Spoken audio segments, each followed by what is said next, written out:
Right. RTC ఉద్యోగులకు సంబంధించి గతంలో ఏదైతే చిన్న చిన్న తప్పుల వల్ల అంటే వివిధ సమస్యల వల్ల తీసేసినటువంటి ఆర్టీసీ ఉద్యోగులందరినీ కూడా కాంగ్రెస్ ప్రభుత్వం వచ్చినాక తీసుకుంటామని చెప్పింది.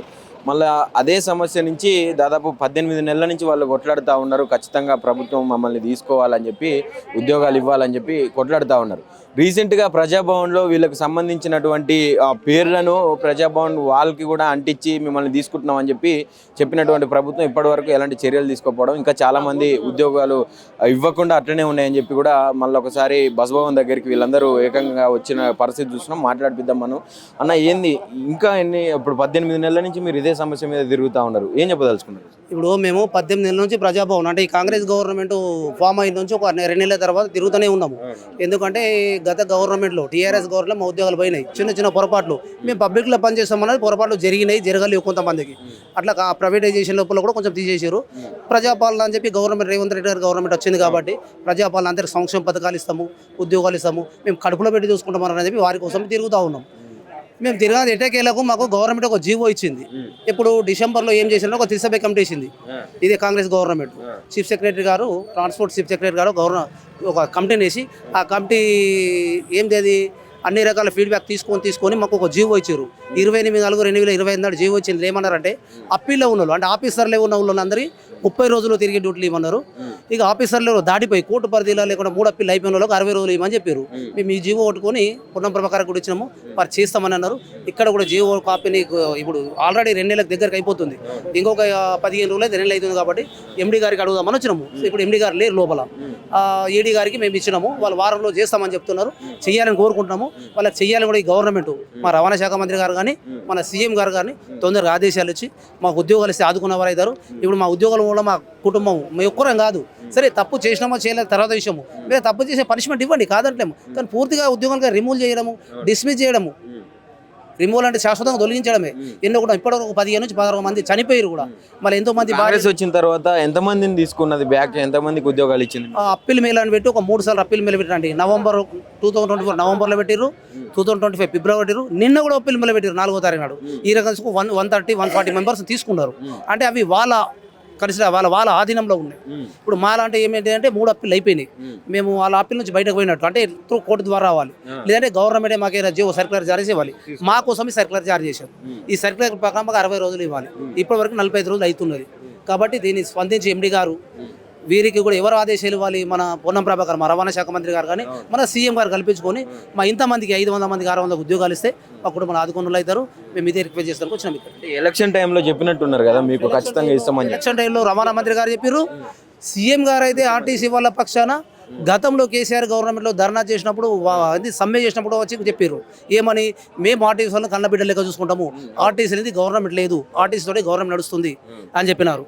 ఈ పొన్నం ప్రభాకర్ అయితే ఆర్టీసీ వాళ్ళ కాళ్ళకి ముళ్ళు గుచ్చుకుంటే పండితోటి ఇస్తామని కూడా చెప్పినారు. ఆ వీడియో క్లిప్పింగ్ ఇంతకుముందు గతంలో మేము మీడియాకి ఇచ్చినాము. అన్న మీరు ఏమన్నా చేయండి కానీ మాకు ఉద్యోగాలు ఇప్పించండి. సరే జరగవచ్చు, పొరపాట్లు జరగకపోవచ్చు, రకరకాలు. ఎందుకంటే మేము చేసేది పబ్లిక్లు, ఎందుకంటే రోడ్ల మీద ట్రాఫిక్లో వేస్తుంటాము, అది ఎందుకంటే మన రన్నింగ్లో వేస్తూ ఉంటాము. ఇప్పుడు డ్రైవర్ కావాలని గుద్ది చంపడు. మేము ఆ 10-20 రూపాయలు కూడా ఏమైనా కోట్లు బిల్డింగ్లో ఊదించుకున్నా లేదు. సరే జరుగుండొచ్చు, ఒకసారి కన్సిడర్ చేయండి. ఫస్ట్ టైం అవకాశం ఇవ్వండి, అవకాశం ఇవ్వండి. ఇంకోసారి చేసినప్పుడు రాసుకోండి, ఇంకోసారి చేసినప్పుడు నీ ఉద్యోగం మొత్తానికి ఏమనండి. ఒకసారి చేస్తే మళ్ళీ చేయలేదు కదా. మాకు కూడా పిల్లలు ఇప్పుడు మేము తప్పు చేసి ఉండొచ్చు, మా ముఖాలు చూడండి, మేము ఒక్కరం ఉన్నామా, మా ఆయనకు మా పిల్లలు, మా భార్య, మా తల్లిదండ్రులు, మా కుటుంబాలు ఎన్నో. ఇప్పుడు ఎంత అవమానకరంగా ఉన్నా చెప్పి మాకు బయట 3-4 సంవత్సరాలు ఎంత పెద్ద దొంగతనం చేసి ఆర్టీసీలో ఒక కండక్టర్ పొద్దున్న దాకా చేస్తే 15-16 వేలు వస్తాయి. మొత్తం వేసుకున్న 15-16 వేలు. అంతకంటే మేము ఎంత ఒక్కొక్కటి కోట్ల రూపాయలు తింటుండే. ఇక చెప్పాల్సుకోలేదు. మేము చేసిన తప్పేంది, పనిష్మెంట్ ఇవ్వండి. ఏదైనా ఉంటే ప్రతి డిపార్ట్మెంట్లో పనిష్మెంట్ ఉంది, కానీ పూర్తిగా తొలగించడం లేదు కదా. ఈ తొలగింపు ఒకటి తీసేయాలి.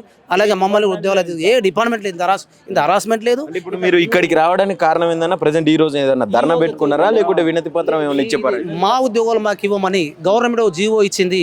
ఈ జీవో 938 ప్రకారం సర్క్యులర్ విడుదల చేశారు. ఎవరు, special chief secretary government Vikas Raj గారు సర్క్యులర్ ఇచ్చారు. కాబట్టి ఆ సర్క్యులర్ ప్రకారం మా ఉద్యోగులు మాకు ఇవ్వమని ఎండీ గారిని రిక్వెస్ట్ చేయడానికి వచ్చినాం. రిక్వెస్ట్ అండ్ డిమాండ్ రెండు కూడా. ఎందుకంటే మా ఉద్యోగులు మాకు ఇవ్వండి సార్, మీరే దేవుడు అవుతారు మా కుటుంబాలకు, మా తల్లిదండ్రులకు, మాకు మీరే దేవుడు అవుతారు. రిప్రజెంటేషన్ కావాలి. ఎందుకంటే ఇప్పుడు ఒక్కొక్కరు 5 ఏళ్ళు 6 ఏళ్ళు అవుతున్నది. మా పరిస్థితులు ఏంటి? డ్రైవర్ అంటే ఏదైనా బండి నడిపిస్తారు, కండక్టర్లు అయితే ఏం లేదు. ఇక వాడు అడుక్కోవడం తప్ప ఇంకేం లేదు. కూలి పనికి పోతున్నారు, తాపి మేస్త్రి పనికి పోతున్నారు. ఇవన్నీ పోవాలంటే మీకు పేరు వస్తుంది సార్. ఎందుకు పేరు జరగొడుతున్నారు? సూపర్ పవర్ ఆఫీసర్ ఎండి గారు ఒక సూపర్ పవర్ అనే పేరు ఉన్నది. ఆ పేరు కూడగొట్టుకోవద్దు. సజ్జనారు ఒక తండ్రి స్థానంలో ఉన్నారు మీరు. ఒక జస్టిఫికేషన్ పవర్ ఉన్నది కాబట్టి మా ఉద్యోగులు మాకు ఇస్తాను. అందుకోసం ఇక్కడికి వచ్చినాం. అంటే పెద్ద ఎత్తున పోలీసులు కూడా ఉన్నారు కదా ఇక్కడ, దానికోసం ఏదో చేస్తాం అనుకోని పోలీస్ సోదరులకు ఏం తెలుసు? ఇంతవరకు ధర్నాలు రస్తారోకో నిరసనలు అనుకొని వాళ్ళు వచ్చారు. కానీ మేము ఆల్రెడీ చెప్పిన వాళ్ళకి మేము అలాంటి ఏమి ఉండవు సార్. మేము రిక్వెషన్ చేయడానికి వచ్చినాము. మేము డౌన్ అనేది లేదు, జిందాబాద్ అనేది లేదు. మా ఉద్యోగం కోసమే, మా పుట్ట తిప్పల కోసం మేము వచ్చినాము. మా జానేడు పుట్ట కోసం మా ఉద్యోగంలోనే వచ్చినామని చెప్పినాము. మీరేం చెప్తారు సార్? నేను 2022లో అమ్మ చనిపోయింది. అయితే మైదీపట్నం డిపో అది ఇంట్లో నేను డ్రైవర్గా పనిచేస్తున్నాను. అంత సస్పెండ్ చేసి అమ్మ చనిపోయినందుకు ఆబ్సెంట్ విద్యంలో నన్ను రిమూవ్ చేసి సస్పెండ్ చేసి సార్. అక్కడ నుంచి నేను అమ్మ చనిపోయిన తర్వాత కోవిడ్ వ్యాక్సిన్ తీసుకున్నందుకు అందువల్ల నేను ఆరోగ్యం బాగలేక హెల్త్ బాగలేక నేను సంవత్సరం దాకా రాలేదు సార్. వితౌట్ రిమూవ్ చేసి సస్పెండ్ చేసారు. తర్వాత అప్పీల్ పెట్టుకుంటే డివిఎం దగ్గరికి పోతే డివిఎం ఒక 7 రోజులు అంట లేట్ వచ్చింది. లేట్ వచ్చేసరికి ఆడికి రిజెక్ట్ చేసి ఆర్ఎం ఆఫీస్ పంపించారు.